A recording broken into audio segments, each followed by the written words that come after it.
성령의 사람들 13번째, 또 제자의 발걸음 2번째로 나갑니다. 제가 본문 사도행전 9장 20절에서 22절 제가 읽겠습니다. 이제 이 내용은 이제 사도 바울이 다메섹 도상에서 부활하신 예수님을 만나고 나서 그러니까 바울의 반응이죠. 어떤 반응이 나왔느냐 했을 때 20절에 즉시로 각 회당에 가서 예수의 하나님의 아들이심을 전파하니 듣는 사람들이 다 놀라 말하되 이 사람이 예루살렘에서 이 이름을 부르는 사람을 잔해하던 자가 아니냐. 여기에 온 것도 저희를 결박하여 대제사장들에게 끌고 가고자 함이 아니냐 하더라. 22절에 사울은 힘을 더얻어 예수를 그리스도라 증명하여 다메섹에 사는 유대인들을 굴복시키니라 그래요. 지금 그 바울이 즉시로 회당에 가서 예수는 하나님 아들이라 전하고 또 이 예수를 그리스도라 증거하는 것이 결국 유대인들의 모든 그 종교를 굴복시켰다고 나오죠. 이게 이제 제자의 발걸음입니다. 제가 이 제자의 발걸음에서 항상 그 사도행전 1장 8절 이거를 절대 놓치면 안 됩니다. 성령의 사람들이죠. 그리고 이 성령의 사람들이 가는 발걸음들이 바로 사도행전 1장 8절 성취를 위해서인 거죠. 자, 성령이 너에게 임하시면 너희가 권능을 받고 예루살렘과 온 유대와 사마리아 땅끝까지 이르러 내 증인이 되리라 그랬죠. 자, 그러면 성령 주는 이유가 다시 권능 주는 이유가 증인되기 위해서예요. 이거는 오직 복음으로밖에 지금 할 수 있는 일이 아니죠. 그러니까 복음이 아니라면 절대 할 수 없는 일이 바로 이 땅끝 전도예요. 근데 여기서 오늘은 내 증인이 되리라 했어요. 내 증인. 자, 예수를 증거하는 증인이죠. 지금 예수를 제일 싫어하는 존재가 있죠. 사단. 모든 흑암의 권사들.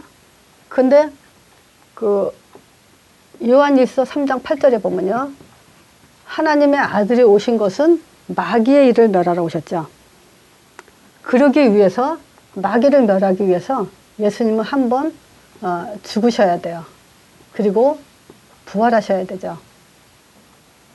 제가 이걸 지금 그 서론을 준비하면서 정말 그 그리스도인들이 하나님 앞에 진지하게 정말 기도하는 그런 그 마음 중심. 물론 이거는 내용을 가지고 마음 중심이 있어야지 내용 없이 마음 중심만 가지고 신앙생활 하면 여지껏 우리는 그 헛생활 한 거죠. 이제 제가 말하는 것은 이 십자가, 예수님의 죽으심과 부활하심을 이 감사를 가지고 정말 하나님 앞에서 모든 삶을 시작하냐, 모든 하루를 시작하냐, 또 저녁에 마무리를 하면서 정말 잠을 자냐. 이거는 정말 너무너무 중요한 일인데 많은 사람들이 사실상 이 복음을 다 안다고 생각하고 사실 안 해요. 근데 저는 또 강조하고 싶어요. 정말 예수님의 죽으심, 왜 죽으셔야 돼요? 왜 부활하셔야 돼요? 마귀를 멸하려고. 자, 이거를 그 신명기죠. 민수기 21장 9절에 광야에서 이제 그 뱀에 물려서 이제 죽어가는 사람들한테 결국 모세가 이제 놋뱀을 만들어서 이제 살리는 그 얘기인데, 이제 모세가 놋뱀을 만들어 장대에 달고서 이 뱀에게 물린 자마다 놋뱀을 쳐다보는 자들은 살더라 그랬잖아요.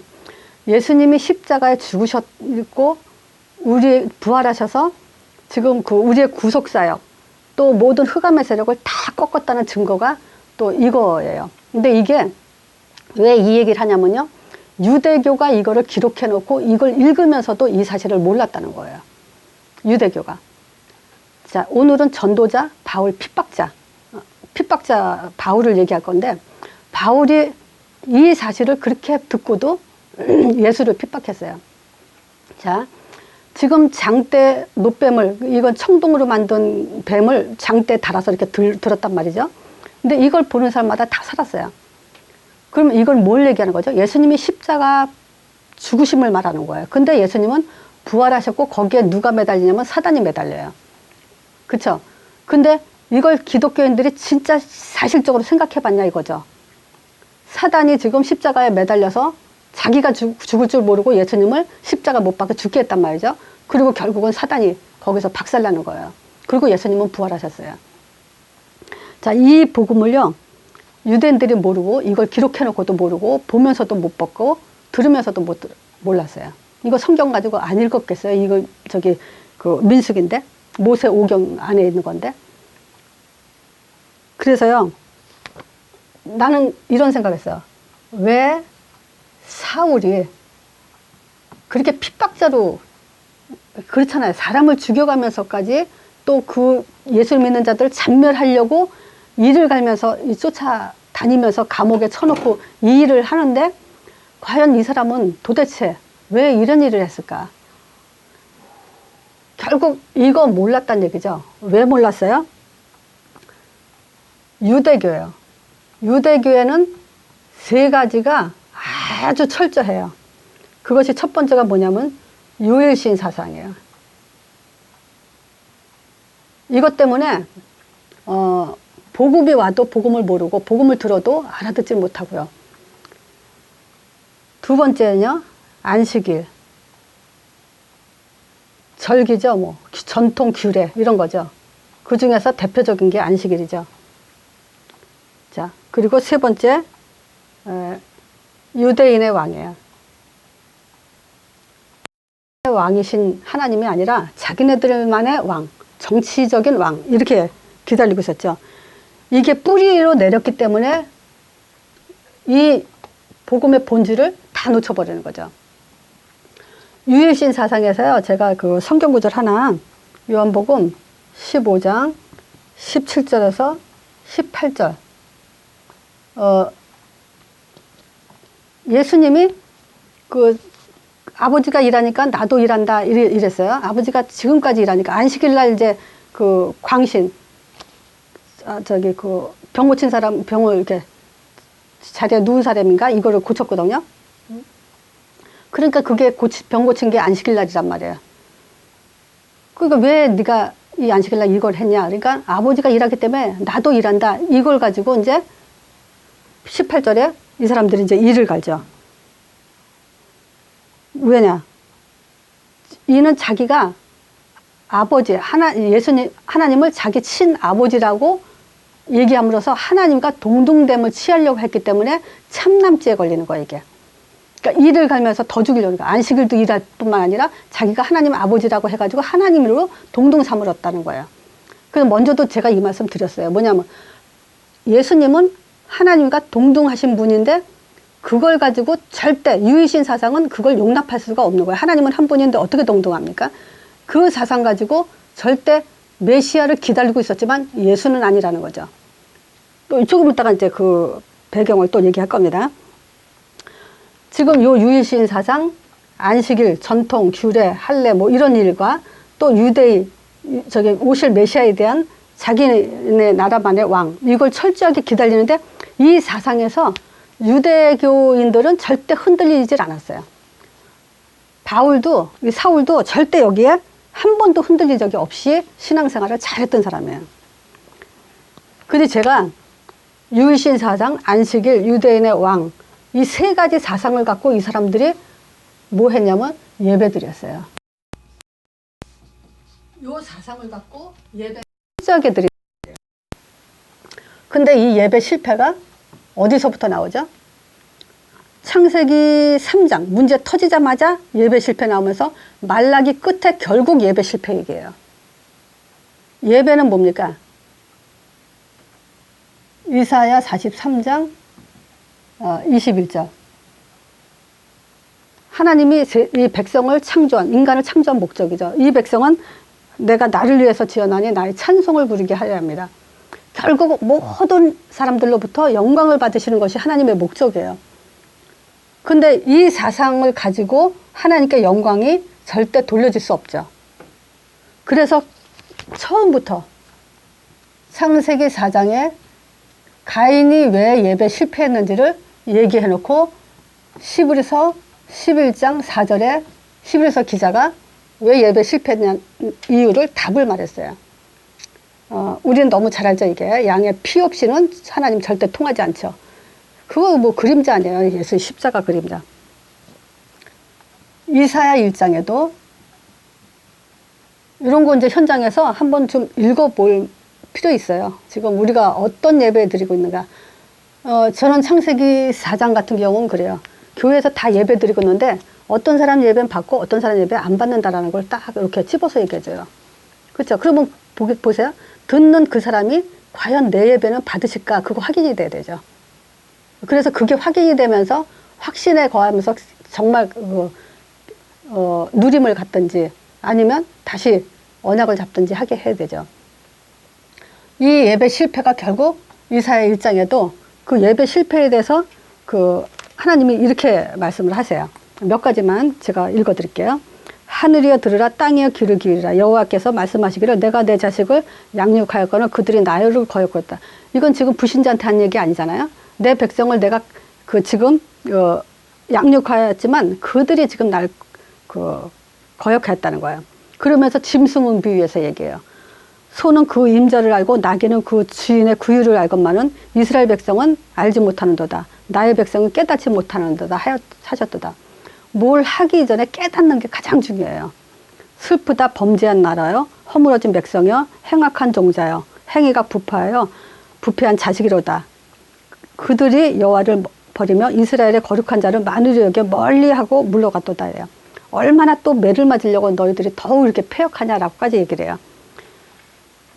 그러면서 10절에 이러죠. 너희 소돔의 관원들아, 너희 여호와의 말씀을 들을지어다. 너희 고모라의 백성아, 우리 하나님의 법에 귀를 기울지라. 이것 소돔의 관원과 고모라의 백성은 아주 망할 백성들의 대표적인 그 백성들을 지금 여기다 표현을 한 거예요. 그래서 이게 누가 그러냐면 지금 이스라엘 백성들이 이렇다는 거예요. 여호와께서 말씀하시기를 너희들이 무수한 재물이 내게 무엇이 유익하냐. 재물을 갖고 왔다는 얘기잖아요. 그건 나한테 아무 유익이 없다는 거예요. 나는 수양의 번제와 살찐 짐승 기름에 배불렀고 나는 수송아지와 어린 양의 수염소의 피를 기뻐하지 않는다. 너희가 내 앞에 보이려고 오냐? 그것을 누가 너에게 요구하냐? 너희는 내 마당만 밟을 뿐이다. 이렇게. 그러면서 너희가 그 월삭과 정한 절기를 그런 것들 다 내가 싫다. 그런 건 무거운 짐뿐이다. 거기에 내가 아주 곤비하고 지쳤다. 너희가 손을 펼 때 내가 눈을 가리우고 너희가 많이 기도할지라도 내가 듣지 않을 거다. 왜냐? 너희 손이 그 실패한 예배가 결국 손에 피가 가득하다는 거예요. 이렇게까지 지금 예배에 대해서 틀린 예배, 완전히 그 우상숭배죠. 이런 예배에 대해서 아주 말하자면 뭐 넌덜머리 난다는 식의 지금 하나님이 말씀하고 계세요. 진짜예요. 가장 중요한 그것을 가지고 우리가 심중에 못 박히길 원하세요. 그게 십자가의 감사고 부활의 능력에 대한 감사고 그분이 바로 예수라는 그 예수 이름에 대한 영적 사실에 대한 이거 빼놓고는 절대 이거는 종교가 될 수밖에 없어요. 말라기에서도 마찬가지죠. 지금 내가 너희들 한번 봐라. 내가 야곱은 사랑하고 에서는 미워했다. 미워하는 자가 있고 사랑하는 자가 있다는 얘기를 하는 거예요. 이거는 솔직히 말해서 뭐 에서는 믿고 야곱은 이쁘다 이 얘기가 하는 게 아니라 내가 미워하는 자가 있고 정말 좋아하는 자가 있다라는 것을 분명히 알으라는 얘기죠. 그 에돔은 결국 뭐예요? 너희들이 아무리 쌓아도 내가 헐어버린다고까지 얘기를 하죠. 그게 왜 그러냐? 내 이름을 멸시하고 있고요. 또 눈먼 예배, 병든 예배 드리고 있다고 그래요. 그게 말라기서예요. 여기 1장에 그 지금 잘못된 예배에 대해서 지금 얘기하는데, 자, 유일신 사상과 안식일에 대한 그 절기 전통 규례 여기에 집중되어 있는 유대인들, 또 자기네 그 오실 메시아에 대한 기다리긴 기다리는데 그 메시아가 영적인 메시아가 아니죠. 그러니까 결국은 이걸 가지고 예배를 드리는데 그게 예배가 되겠냐 이거예요. 지금 우리도 마찬가지예요. 지금 이거를 알고 우리는 뭐냐면 정말 하나님 앞에 진심으로 하나님 앞에 있냐 이거예요. 이게. 자, 그래서 오늘 사울에 대해서 저쪽으로 좀 사울에 대한 얘기를 합니다.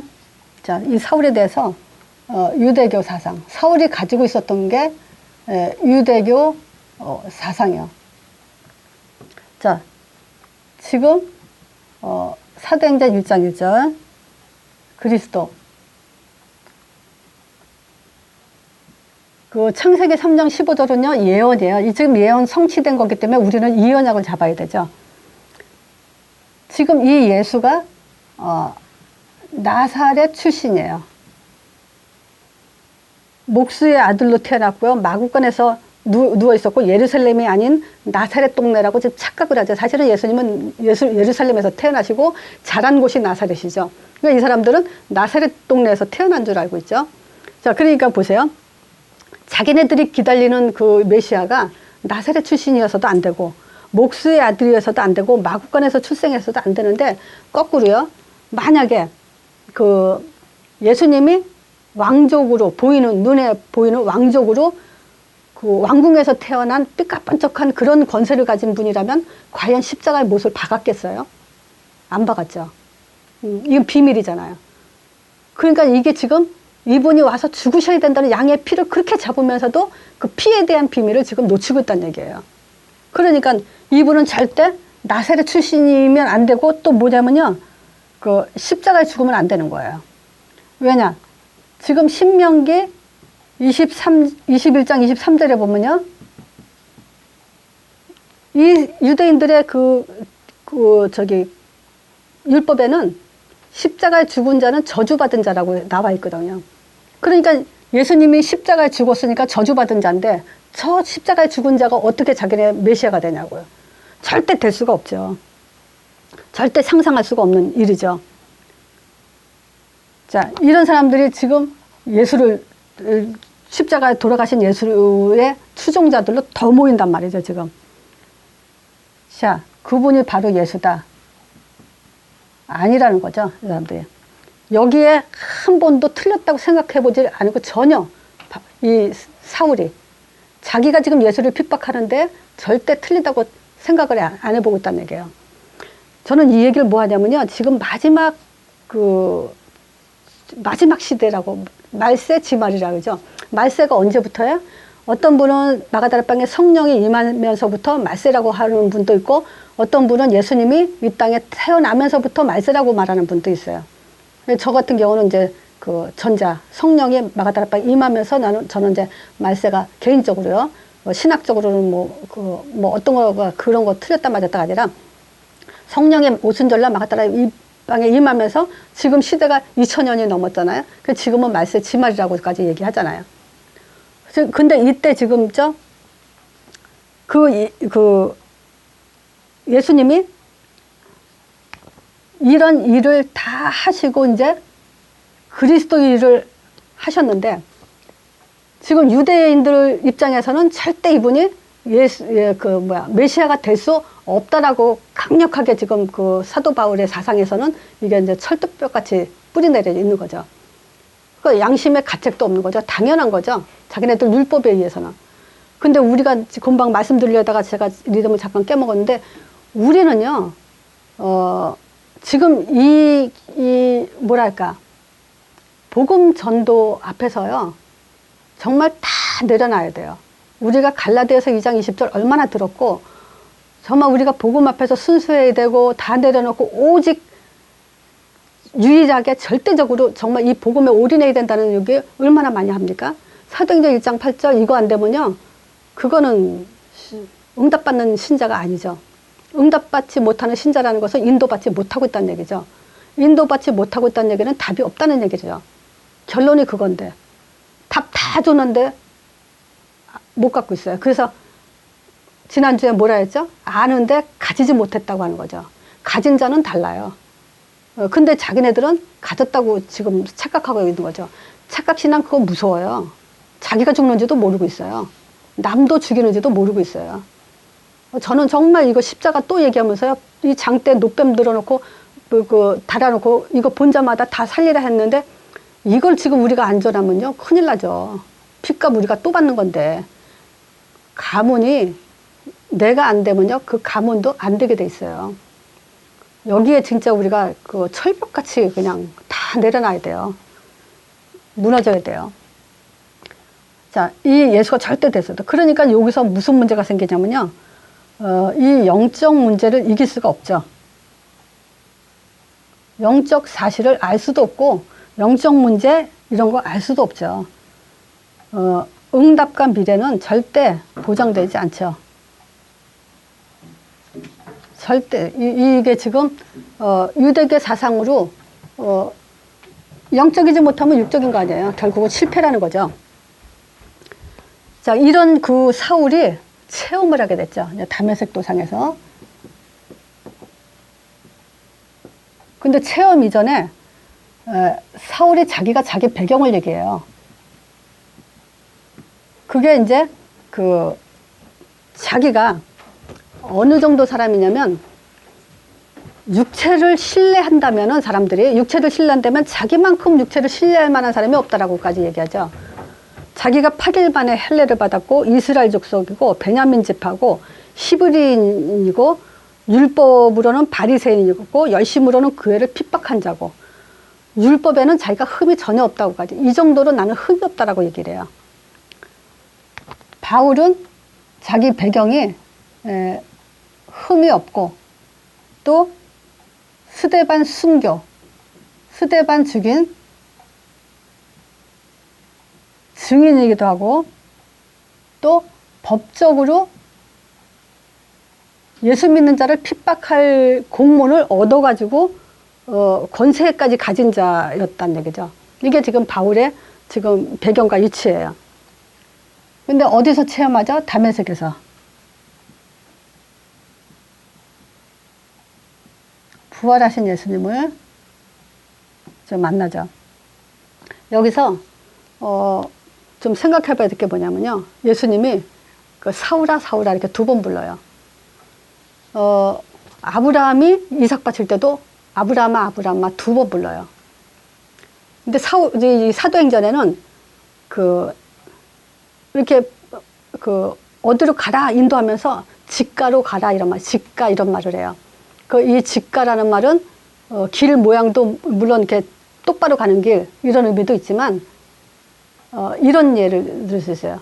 우리가 애들한테 뭐 심부름 시킬 때 딴짓하지 말고 빨리 갔다 와, 꽃장 갔다 와 이러죠. 꽃장 갔다 와 이게 직가예요. 그러니까 뭐냐면 시급성을 의미하는 거예요. 사도행전에는 그런 의미가 많이 들어있어요. 사울아 사울아 이렇게 2번 부르고 또 직가로 가라 이런 거. 그러니까 사도행전 전체의 어떤 색깔을 본다면 하나님의 전도 생명의 시급성에 대한 것이 많이 묻어 있어요.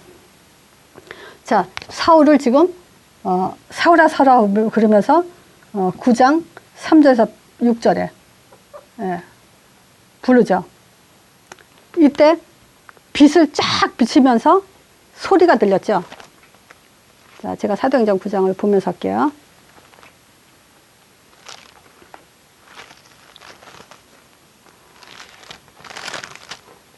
자, 사울아 어찌하여 나를 핍박하느냐. 여기서 주여 니시오니까 그러죠. 나는 내가 핍박하는 예수라.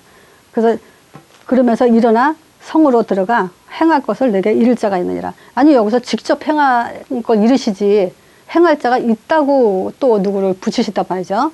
근데 이런 것을 보면 이 예수님이 직접 꺾은 자는 사울밖에 없어요, 세상에. 그러면서 뭐냐면 이 사람이 양육하고 가는 방향 이런 것들은 뭐냐? 다 사역자 통해서 이런 일들을 지시하시죠. 그래서 이 전도라는 것은 사람 통해서 한다는 것을 여기서 우리가 더 또 확인할 수 있는 문제예요. 부분이죠. 자, 여기서 지금 빛이 쪼이면서 소리가 들리면서 이제 아나니아 일러줄 자를 만남에 대한 얘기하죠. 자, 그러면서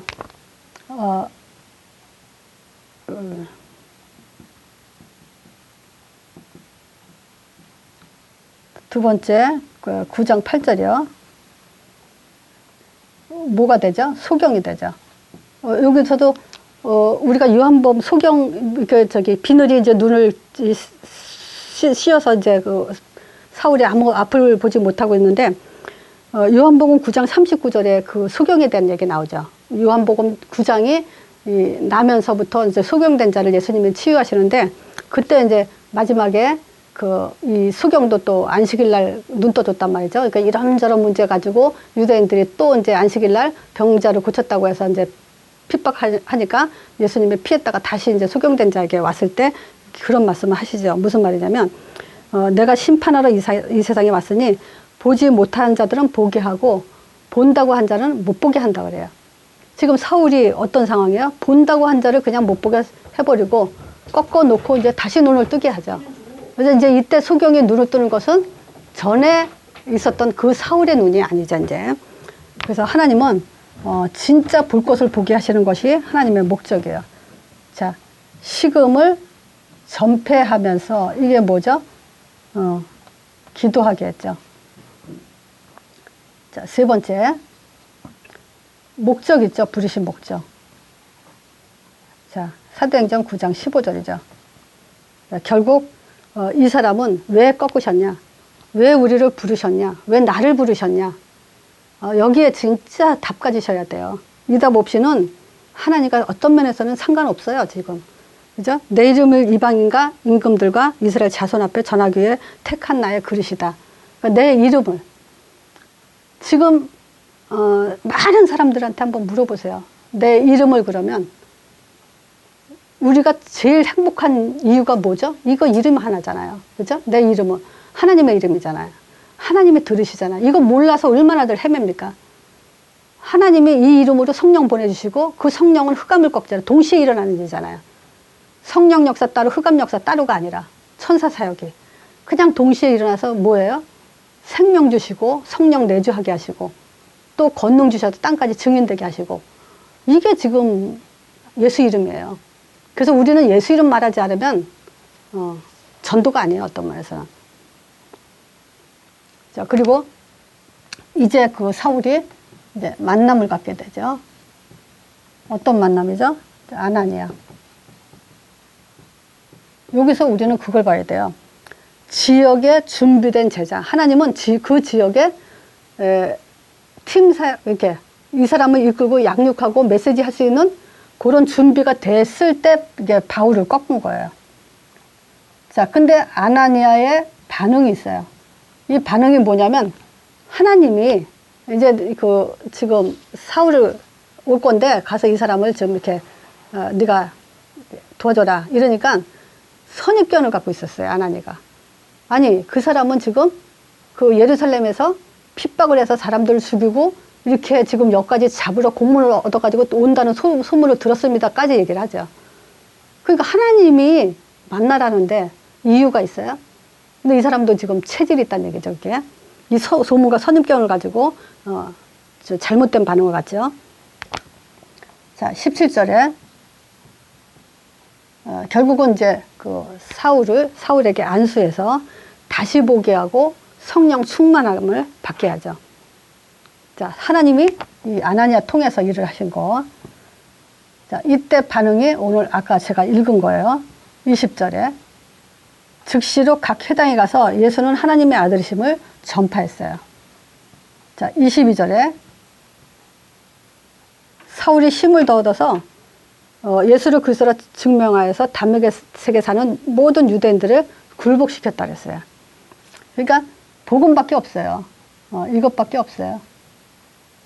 모든 걸 꺾고 굴복시키는 방법은 이 복음밖에 없어요. 핍박자가 핍박받는 자로 다시 이제 바뀌는 게 23절과 24절에 나와요. 사울을 죽이려고 밤낮으로 성문을 지켰다 그래요. 근데 아무리 바울을 죽이려고 이제 바울 자신도 자기를 죽이러 쫓아온다는 거 알죠. 그리고 별일을 다 당하잖아요. 그 중에서 제가 빌립보서 3장을 제가 이제 좋아하는 성경 구절이 많지만 특히 또 이제 이거 3장도 마찬가지죠. 빌립보서 3장은 이 교회에서 빌립보 교인들에게 편지를 한 거죠. 자, 어떤 답이냐면요. 8절에 내가 모든 것을 자기가 이제 아까도 얘기한 것처럼 유대인으로서 흠이 없을 정도로 율법에 흠이 없고 또